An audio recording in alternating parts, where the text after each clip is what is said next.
Namin dito ay may napakalayo sa bayan. So, kapag bumili kami ng pagkain,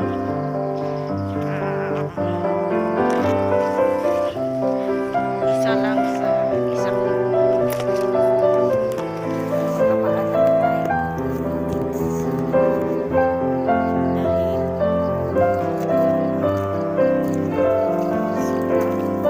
Sukal na ng ating daanan. So, mga kapatid, no? Hindi ako marunong masyadong mag-Tagalog dahil sa ako Cebuano o Bisaya. Irahan pa ko sa Kabinay, Negros Oriental, Visayas, at Barangay Poblacion. So,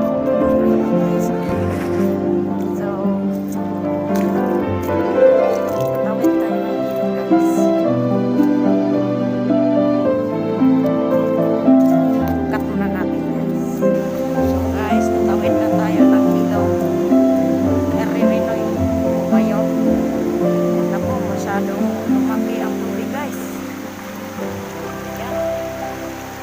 So,